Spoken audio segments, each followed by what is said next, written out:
வணக்கம். மார்ச் 20ஆம் தேதி இன்னைக்கான 2வது பதிவு. பங்குச்சந்தையில் நடந்த சில விஷயங்களை விரைவாக பார்க்கலாம். முக்கியமான தகவல், நான் செபி ரெஜிஸ்டர்ட் அட்வைசர் கிடையாது. நம்ம சேனல்ல இருந்து எப்போதுமே ஸ்டாக் ரெக்கமெண்டேஷன்ஸ் கிடையாது.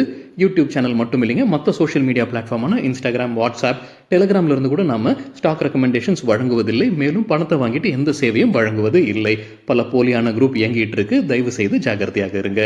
இந்த வீடியோவில் காட்டக்கூடிய அனைத்து கம்பெனிகளும் வெறும் இன்ஃபர்மேஷனல் பர்பஸ்க்காக மட்டுமே முதலீடு செய்யுங்கன்னு சொல்கிற வீடியோ கிடையாது. எந்த ஒரு முதலீட்லையும் ரிஸ்க் இருக்கும். ரிஸ்க் புரியாமல் இன்வெஸ்ட் செய்யாதீங்க. ரிஸ்க் புரியலன்னா தயவு செய்து இன்வெஸ்ட்மெண்ட்டை தவிர்த்துருங்க. நம்ம ருபி டிரைவர் சேனலை ஆதரிக்கிற அனைத்து நல்ல உள்ளங்களுக்கும் நன்றி. நம்ம மார்க்கெட் ஓப்பன் ஆகிறதுக்கு முன்னாடி உலக மார்க்கெட்ஸ் எப்படி இருந்ததுன்னு பார்க்கும்போது யூஎஸ் மார்க்கெட்ஸ் நேற்று க்ரீனில் தான் க்ளோஸ் ஆகியிருந்தது. யூஎஸ் ஃபெடரல் ரிசர்வ் இன்ட்ரெஸ்ட் ரேட்டில் எந்த மாற்றமும் செய்யாமல் அப்படியே விட்டுருந்தாங்க. காலையில் வீடியோவில் அந்த செய்தி பார்த்துருந்தோம். யூஎஸ் மார்க்கெட்ஸ் நேற்று நல்லா பர்ஃபார்ம் பண்ணியிருக்கிறாங்க. யூரோப்பியன் மார்க்கெட்ஸ் நேற்று எப்படி இருக்குன்னு பார்க்கும்போது மிக்ஸ்டாக இருந்திருக்கு.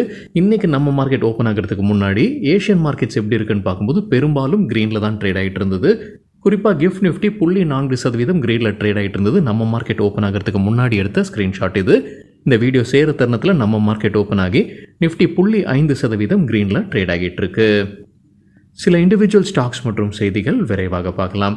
காலையில் வீடியோவில் நம்ம செய்தி பார்த்துருந்தாங்க. யூஎஸ் ஃபெடரல் ரிசர்வ் இன்ட்ரெஸ்ட் ரேட்டில் எந்த மாற்றமும் செய்யாமல் விட்டுருக்காங்க. அவங்களுடைய ப்ரெஸ் ரிலீஸ்க்கு பிறகு சில வல்லுநர்கள் என்ன கருத்து தெரிவிச்சிருக்கிறாங்கன்னா, 2025 2 இன்ட்ரெஸ்ட் ரேட் கட் இருப்பதற்கான வாய்ப்புகள் அதிகமாக இருக்குன்னு சில வல்லுநர்கள் அவங்களுடைய கருத்தை தெரிவிச்சிருக்கிறாங்க. யுக்ரைன் அதிபரான ஜெலன்ஸ்கி மற்றும் யூஎஸ் அதிபர் டொனால்ட் ட்ரம்ப் பேச்சுவார்த்தையில் மறுபடியும் துவங்கி இருக்கிறாங்க. அதிலிருந்து கிடைத்த அப்டேட் என்னென்னா, யுக்ரைனில் இருக்கக்கூடிய ஒரு நியூக்ளியர் பவர் பிளான்ட் இப்போ ரஷ்யா கஸ்டடியில் இருக்குது. அதை யூஎஸ்ஏ டேக் ஓவர் பண்ணுவாங்க. அந்த ஓனர்ஷிப் யூஎஸ்ஏ எடுத்துக்குவாங்க. அந்த பேச்சுவார்த்தை நடந்துகிட்டு இருப்பதாக மணி கண்ட்ரோலில் அப்டேட் கொடுத்துருக்கிறாங்க. தெலங்கானா அரசு ஆர்பிஐ கிட்டேருந்து 4000 கோடி ரூபாய் கடன் வாங்கியிருக்கிறாங்க. இந்த கடன் எதற்காக வாங்கியிருக்கிறாங்கன்னா, அவங்களுடைய ஊழியர்களுக்கு சம்பளம் கொடுப்பதற்காக வாங்கப்பட்டிருப்பதாக சொல்லியிருக்கிறாங்க. என்டிடிவி ப்ராஃபிட்லேருந்து கிடைத்த தகவல் அங்கே இருக்கக்கூடிய முதலமைச்சர் இதை தெரிவித்திருப்பதாக சொல்லியிருக்கிறாங்க. அவர் போன ஆட்சியை குற்றம் சாட்டியிருக்கிறாரு. அவங்க கடன் அதிகமாக எடுத்திருக்கிறாங்க, கஜானாவில் பணம் வைக்காமல் போயிருக்கிறாங்க. இப்போ கடன் வாங்கினாலும் அந்த கடன் பெரும்பாலும் அவங்க பயன்படுத்துவது அவங்களுடைய ஊழியர்களுக்கு சம்பளம் கொடுக்கறதுக்கும் பென்ஷன் வழங்குவதற்கும், அதே போல் அவங்களுக்கு மக்கள் நல திட்டத்திற்கு செலவு பண்ணுறதுக்கு காசு இல்லாமல் இருப்பதாக இப்போ இருக்கக்கூடிய முதலமைச்சர் குற்றம் சாட்டி இருக்கிறாருன்னு என்டிடிவி ப்ராஃபிட்ல தகவல் கொடுத்திருக்கிறாங்க. ஸ்டீல் இண்டஸ்ட்ரிக்கு பாசிட்டிவான செய்தி கடந்த 2 நாட்கள் நம்ம பார்த்துருந்தோங்க. மத்திய அரசு 12% வரி விதிக்க இருக்கிறாங்க. வெளியிலேருந்து வரக்கூடிய சில ஸ்டீல் ப்ராடக்ட்ஸ்க்கு 12% வரி விதிப்பதற்கான வாய்ப்புகள் இருக்குன்னு செய்தி நம்ம பார்த்துருந்தோம். இப்போ ஸ்டீல் இண்டஸ்ட்ரி தரப்பு என்ன சொல்லியிருக்காங்கன்னா, 12% குறைவாக இருக்குது, 18% 25% வரியை விதிங்கன்ற கோரிக்கையை அரசு கிட்ட வைக்கிறாங்க ஸ்டீல் இண்டஸ்ட்ரின்ற தகவல் என்டிடிவி ப்ராஃபிட்ல அப்டேட் கொடுத்துருக்கிறாங்க. யூகே நிறுவனமான ப்ருடென்ஷியல் இந்தியாவில் இருக்கக்கூடிய ஹெச்சிஎல் குரூப்புடன் ஒரு பார்ட்னர்ஷிப்பில் வராங்க. ஒரு ஹெல்த் இன்சூரன்ஸ் ஜாயிண்ட் வெஞ்சர் அமைக்கிறாங்க. மணி கண்ட்ரோல்லேருந்து கிடைத்த தகவல். ஹெச்சிஎல் குரூப்புடைய ப்ரொமோட்டர் கம்பெனியான வாமசுந்தரி இன்வெஸ்ட்மெண்ட்ஸுடன் தான் இந்த ஜாயிண்ட் வெஞ்சர் அமைக்கிறாங்க. இதில் 70% ஸ்டேக் ப்ருடென்ஷியல் நிறுவனம் கைவசமும், 30% ஸ்டேக் இந்த ஹெச்சிஎல் குரூப் நிறுவனம் கைவசமும் இருக்கும்னு சொல்லியிருக்கிறாங்க. மணி கண்ட்ரோல் செய்தியில் அடுத்த கட்டமாக அவங்க ரெகுலேட்டரி அப்ரூவல்ஸ் வாங்க இருப்பதாக சொல்லியிருக்கிறாங்க. Adani group cables and wireless பிஸ்னஸில் நுழையிறாங்கன்னு சிஎன்பிசி டிவி 8 கிடைத்த ஒரு தகவல். அதானி என்டர்பிரைசஸ் உடைய மற்றொரு நிறுவனம் தான் கட்ச் காப்பர் லிமிடெட். அவங்க ஒரு ஜாயிண்ட் வெஞ்சர் அமைக்கிறாங்க. பிரணீதா வெஞ்சர்ஸ் பிரைவேட் லிமிடெட் ஒரு joint venture, Praneetha eco cables limited தான் அந்த ஜாயிண்ட் வெஞ்சருடைய பேர். இதில் 50-50 ஸ்டேக்குங்க. 50% அதானி குரூப் நிறுவனம் கைவசமும், 50% பிரணீதா வெஞ்சர்ஸ் பிரைவேட் லிமிடெட் கைவசமும் இருக்கும். ஸோ கேபிள்ஸ் அண்ட் வயர்ஸ் பிஸ்னஸில் மற்றொரு நிறுவனம் நுழையிறாங்க. நம்ம முன்னே செய்தி பார்த்துருந்தோம். அல்ட்ராடெக் சிமெண்ட்ஸ் உள்ளே வருவதற்கான வாய்ப்புகள் இருக்குது அப்படின்னு. அதுக்கப்புறம் அதற்கான ரியாக்ஷன் நம்ம பார்த்துருந்தோம். இப்போ அதே போல் Polycab India, Havells, RR cable, Finolex கேபிள்ஸ்க்கு இது ஒரு போட்டியாகத்தான் அதானி உள்ளே வருவதாக சிஎன்பிசி டிவி 18 தகவல் கொடுத்துருக்கிறாங்க. வேதாந்தா குறித்து எக்கனாமிக் டைம்ஸ்லேருந்து கிடைத்த ஒரு தகவல். கம்பெனியுடைய சேர்மன் அனில் அகர்வால் என்ன சொல்லியிருக்கிறாரு டிமர்ஜர் குறித்து. என்சிஎல்டி ஒப்புதல் அடுத்த 4-6 வாரத்திற்குள்ளார கிடைக்கும்ன்ற எதிர்பார்ப்பு இருக்குன்னு சொல்லியிருக்கிறாரு. இருந்தாலும் எப்போக்குள்ளார இந்த ரீஸ்ட்ரக்சரிங் நடக்குன்ற டைம் லைனை அவர் சொல்ல மறுத்திருக்கிறாருன்னு எக்கனாமிக் டைம்ஸில் அப்டேட் கொடுத்துருக்காங்க. ஸோ என்சிஎல்டியுடைய அப்ரூவல் அடுத்த 4-6 வாரத்துக்குள்ளார கிடைக்கும்ன்ற எதிர்பார்ப்பு இருக்குன்னு சொல்லியிருக்கிறாங்க. பிடிலைட் இண்டஸ்ட்ரீஸ் ஃபெவிகால் பிராண்ட் வைத்திருக்கக்கூடிய கம்பெனி, அவங்களுக்கு தோலத் கேபிட்டல் பை ரேட்டிங் தொடர்ந்து கொடுத்துருக்காங்க. எதிர்பார்க்குற டார்கெட் 3480, 28% அதிகரிப்பதற்கான வாய்ப்பு இருக்குது. கிராசம் இண்டஸ்ட்ரீஸ்க்கு ஐசிஐசிஐ செக்யூரிட்டிஸ் தொடர்ந்து பை ரேட்டிங் கொடுத்துருக்காங்க. அவங்களுடைய பெயிண்ட் பிஸ்னஸ் நல்லபடியாக போகுதுன்ற நம்பிக்கை இருப்பதாக ஐசிஐசிஐ செக்யூரிட்டிஸ் சொல்லியிருக்கிறாங்க. ஓலா எலக்ட்ரிக் குறித்து சிஎன்பிசி டிவி 18லேருந்து கிடைத்த ஒரு தகவல். ஓலா எலக்ட்ரியும் சர்ச்சையும் பிரிக்க முடியாத அளவில் இருந்துகிட்டு இருக்கிறாங்க. நம்ம முன்னவே ஒரு செய்தி பார்த்துருந்தோம். ஓலா எலக்ட்ரிக் பிப்ரவரி மாதத்தில் என்ன சேல்ஸ் பண்ணாங்கன்னு டேட்டா வெளியிட்டாங்களோ அதற்கும் வாகனில் ரெஜிஸ்டர் இருக்கக்கூடிய வாகன் போர்ட்டலில் ரெஜிஸ்டர் இருக்கக்கூடிய எண்ணிக்கைக்கும் சம்மந்தம் இல்லாமல் இருக்குது, ஒரு மிஸ் மேட்ச் இருக்குன்ற செய்தி பார்த்தோம். அதான் இப்போ சிஎன்பிசி டிவி 18லையும் சொல்லியிருக்கிறாங்க மறுபடியும். இதனால் அங்கே சோதனை நடந்துக்கிட்டு வருதுன்ற செய்தியும் நம்ம முந்தநேத்தோ பார்த்துருந்தோம். மும்பை மட்டும் இல்லாமல் பூனேலையும் அதற்கான சோதனை நடந்துகிட்டு இருக்கு. மகாராஷ்டிரா ஆர்டிஓ தான் இதை நடத்தி வர்றாங்க.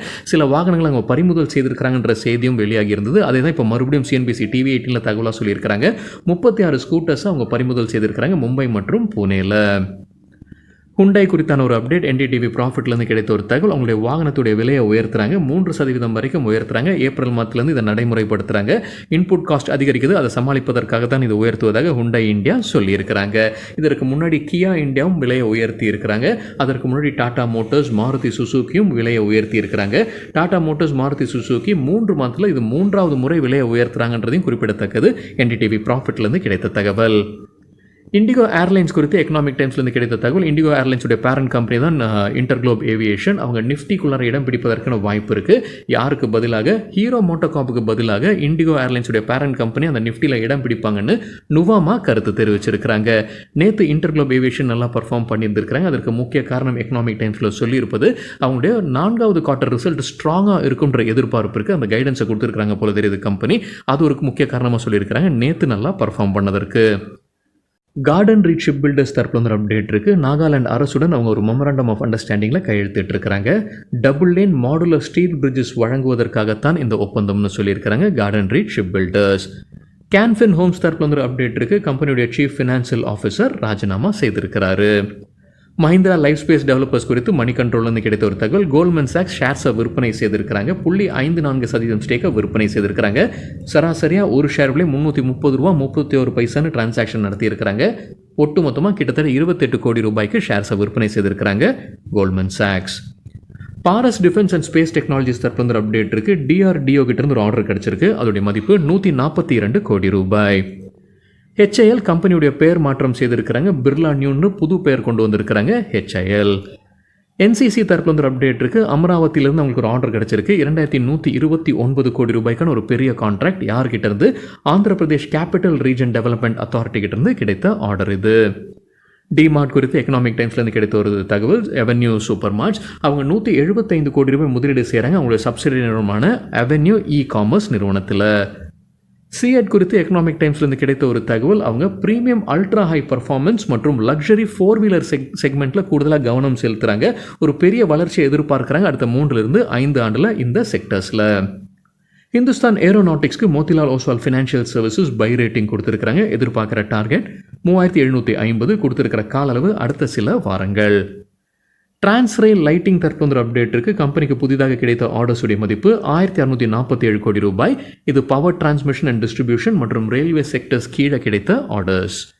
ரத்தன் இந்தியா என்டர்பிரைசஸ் தற்போது அப்டேட் இருக்குது. ரிவோல்ட் மோட்டர்ஸ் பிராண்ட் வைத்திருக்கக்கூடிய கம்பெனி தான் ரத்தன் இந்தியா என்டர்பிரைசஸ். அவங்க நேபாளில் அவங்க நுழையிறாங்க. அவங்களுடைய முதல் ஷோரூமை திறக்கிறாங்க காட்மாண்டுவில் ஏப்ரல் மாதத்தில். அவங்க MV துகார் குரூப்புடன் ஒரு பார்ட்னர்ஷிப்பில் வராங்க. அங்கே நேபாளில் அவங்க 15 ஷோரூம்ஸை திறப்பதற்கான ஒரு இலக்கு வைத்திருக்கிறாங்க அடுத்த 3-4 மாதத்தில். IREDA தரப்புல அப்டேட் இருக்குது. பெர்பச்சுவல் பாண்ட்ஸ் வழியாக 1247 கோடி ரூபாய்க்கான ஃபண்ட் ரைசிங் நடத்துகிறாங்க. அதற்கு வழங்கக்கூடிய வட்டி 8.4%. IREDA தரப்புல மற்றொரு அப்டேட்டும் இருக்குது. அவங்களுக்கு இன்கம் டேக்ஸ் டிபார்ட்மெண்ட் கிட்டேருந்து கிட்டத்தட்ட 25 கோடி ரூபாய்க்கான டேக்ஸ் ரீஃபண்ட் வந்திருப்பதாக சொல்லியிருக்கிறாங்க. ஆன்டிக் நிறுவனம் சில கம்பெனிகளுக்கு அவங்களுடைய ரேட்டிங் மற்றும் டார்கெட் கொடுத்துருக்காங்க. குறிப்பாக ஆயில் மார்க்கெட்டிங் கம்பெனிஸ்க்கு HPCLக்கு பை ரேட்டிங் கொடுத்துருக்காங்க. எதிர்பார்க்குற டார்கெட் 565, முன்ன சொல்லியிருந்தது 555, 74% அதிகரிப்பதற்கான வாய்ப்பு இருக்குது. BPCLக்கு பை ரேட்டிங் எதிர்பார்க்குற டார்கெட் 425, முன்ன சொல்லியிருந்த டார்கெட் 420, 62% அதிகரிப்பதற்கான வாய்ப்பு இருக்குன்னு கருதுறாங்க ஆன்டிக் நிறுவனம். IOCக்கு பை ரேட்டிங் டார்கெட்டை 170 172 உயர்த்தி இருக்கிறாங்க. 37% அதிகரிப்பதற்கான வாய்ப்பு இருக்குன்னு கருதுறாங்க ஆன்டிக் நிறுவனம். சில புரோக்கிங் கம்பெனி ஸ்டாக் ரெக்கமெண்டேஷன்ஸ் கொடுத்துருக்காங்க. எக்கனாமிக் டைம்ஸ்லேருந்து கிடைத்த தகவல். பொனான்சா போர்ட்ஃபோலியோட பரிந்துரைகளில் HDFC லைஃப்க்கு buy rating target 715, stop loss 640. Camlin Fine சயின்சஸ்க்கு பை ரேட்டிங் எதிர்பார்க்குற target 190, stop loss 172. Choice Broking உடைய ரெக்கமெண்டேஷன்ஸில் ராம்கிருஷ்ணா ஃபோர்ஜிங்ஸ்க்கு buy rating target 830, stop loss 720. Gujarat Pipavav போர்ட்டுக்கு buy rating target 150, stop loss ₹129.50.